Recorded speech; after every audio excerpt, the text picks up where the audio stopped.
सुनीता ने तैयार होकर अपना चेहरा आईने में देखा तो उसके चेहरे पर मुस्कुराहट उभर आई। उसकी सादगी में भी वो काफी खूबसूरत और प्यारी लग रही थी। फिर उसने कमरे के एक कोने में बने अलमारी पर रखे शिवजी और पार्वती जी के चित्र के सामने खड़े होकर हाथ जोड़े, आंखें मूंदी।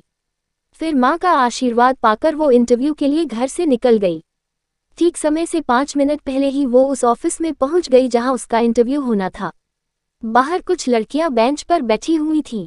सुनीता ने गिना, वो 14 थीं। वो भी सुनीता की ही तरह इंटरव्यू के लिए आई थी। उनमें से कुछ एंग्लो इंडियन थीं, कुछ के लिबास शौक किस्म के थे और मेकअप भी वैसा ही था। जो 3-4 लड़कियां एंग्लो इंडियन नहीं थीं, उनके भी कपड़ों और चेहरों में एक चटक थी। सुनीता को उनके सामने अपना आपा बहुत साधारण सा लगा। एक बार तो उसके मन में आया भी था कि वहां से उल्टे पांव लौट ही जाए। यहाँ नौकरी की उम्मीद करना बेकार है। ऐसी लड़कियों के मुकाबले में मेरे चुने जाने की संभावना नहीं है। यहाँ तो पहले पर्सनैलिटी देखी जाएगी, फिर बाहरी तर्क भड़क। काम तो बाद में देखा जाएगा। अगर काम के आधार पर चुनाव हो तो इनमें से शायद ही कोई मुझसे अच्छी स्टेनो होगी। टाइपिंग और शॉर्टहैंड के मुकाबले में मैं कई इनाम ले चुकी हूँ। लौटने के विचार से सुनीता के सामने अपनी बीमार माँ और दोनों छोटी बहनों का चेहरा आ गया। पिता की मृत्यु के बाद इन सब का दायित्व अब उसी के ऊपर था। आखिर सुनीता उन लड़कियों के साथ एक तरफ बेंच पर बैठ गई।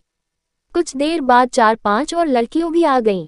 तभी उस ऑफिस का बॉस आ गया और सीधा अपने केबिन में चला गया। सुनीता उसकी एक झलक ही देख सकी। मुश्किल से उसकी उम्र 24-25 वर्ष ही होगी।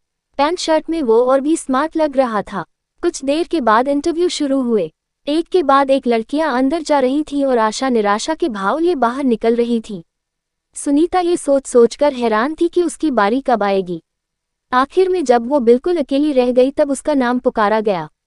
छोटा सा केबिन था वो, जिसमें टेबल के सामने कुर्सी पर वो युवक बैठा था। उसने हल्के से मुस्कुराकर सुनीता को सामने बैठने का इशारा किया। सुनीता बैठ गई तो युवक ने बड़े आराम से सिगरेट की डिबिया खोली, उसमें से सिगरेट निकाली और खींचकर सुलगा ली। ऐसा लग रहा था जैसे वो इंटरव्यू करता हुआ थक गया था और अब आगे इंटरव्यू करने को उसका दिल भी नहीं चाह रहा था। तुम कब से काम करना चाहोगी? सुनीता को कुछ अजीब सा लगा। इसके पहले उसने 7 इंटरव्यू दिए थे। हर जगह उससे आम रिवायती किस्म की बातें पूछी गई जो उसके बायोडेटा में पहले ही लिखी होती थी। लेकिन यहाँ तो पहला ही सवाल अजीब सा था। सुनीता ने घबराकर उत्तर दिया, जब से आप कहें। घबराहट की वजह से सुनीता की सांस तेज चलने लगी। कल से एकाएक सुनीता का दिल उछलकर जैसे उसके गले में आ गया। एप्लीकेशन में जो सैलरी तुमने मांगी है मुझे मंजूर है। काम ठीक हुआ तो मैं और बढ़ा दूंगा। पहले दिन सुनीता ठीक समय पर ऑफिस पहुंच गई। उसका बॉस भी उसी समय पहुंचा। बाद में सुनीता को पता चला उसका नाम अविनाश मल्होत्रा है। सुनीता केबिन के बाहर छोटी सी टेबल पर लैपटॉप लेकर बैठ गई। पूरा दिन बीत गया पर काम कोई नहीं था। लंच टाइम में अविनाश बाहर खाना खाने चला गया। सुनीता घर से खाना लाई थी। लंच टाइम के बाद भी उसके लिए कोई काम नहीं था। सुनीता हैरान थी कि ये कैसा ऑफिस है जहां बिल्कुल ही काम नहीं है। शाम को बॉस ने उसे बुलाया। सुनीता अपना आईपैड लेकर अंदर गई और सतर्क होकर बैठ गई। तुम तो यहाँ काफी समय से रह रही होगी। हाँ, बचपन से। तब तो तुम्हें ये शहर पसंद होगा। जी। अविनाश कुछ देर तक सुनीता को देखता रहा, फिर बोला, मुझे ये शहर कुछ अजीब सा लग रहा है। बहुत अकेलापन महसूस करता रहता हूँ। कोई कंपनी भी तो नहीं मिली। सुनीता चुप रही। उस समय वह अविनाश मल्होत्रा के बजाय टेबल की ओर देख रही थी। यहाँ कौन सी जगहें देखने लायक हैं? सुनीता ने कुछ खास जगहों के नाम बता दिए। उसी समय चपरासी चाय की ट्रे लेकर अंदर आया तो अविनाश ने उसे 1 कप और चाय लाने के लिए कह दिया। चाय पियोगी न? इस शहर में तो बिना कंपनी की चाय भी अच्छी नहीं लगती।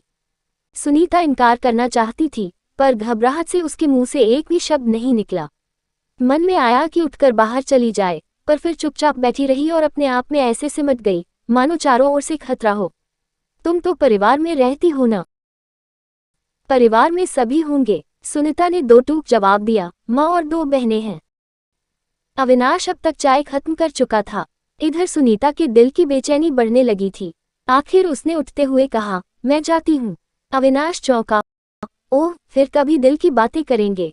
अब तो वैसे भी छुट्टी का समय हो गया है। हाँ, छुट्टी के बाद तुम्हारा क्या प्रोग्राम है? घर जाऊंगी। और वो बाहर निकल गई। सोच रही थी अगर पहला ही दिन ऐसा है तो आगे क्या होगा।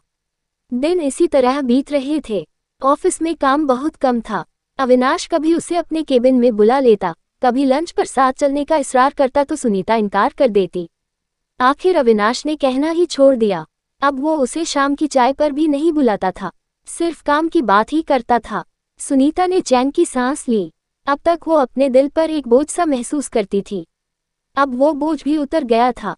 सुनीता के मन में अविनाश के प्रति जो घृणा का भाव था वो भी धीरे धीरे फीका पड़ने लगा था।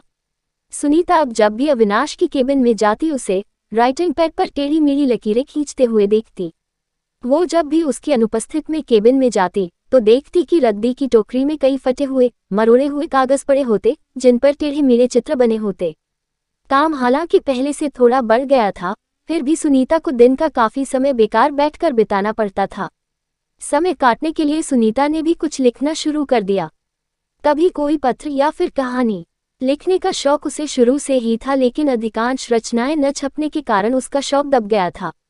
इन्हीं दिनों उसने ऑफिस में काम करने वाली एक टाइपिस्ट लड़की और ऑफिस के मालिक पर एक कहानी लिखी। कुल मिलाकर वो कहानी उसकी अपनी और अविनाश मल्होत्रा की कहानी थी।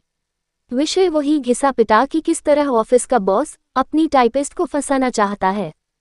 फुर्सत के समय वो कहानी को काटती छांटती रहती। आखिर बार बार एडिट करने के बाद उसने एक साफ सुथरे कागज पर टाइप करके सोचा कि कहानी किसी पत्रिका को भेज देगी। अगले दिन अविनाश ने उसे ऑफिस में बुलाया। सुनीता अपना राइटिंग पैड लेकर गई और डिक्टेशन का इंतजार कर ही रही थी कि अविनाश के निर्णय को सुनकर बुरी तरह चौंक गई। मैं कल कुछ दिनों के लिए मुंबई जा रहा हूँ, कुछ जरूरी काम तुम्हें समझा देता हूँ, बाद में कर लेना। फिर कुछ देर ठहर कर बोला, मुंबई देखा है तुमने?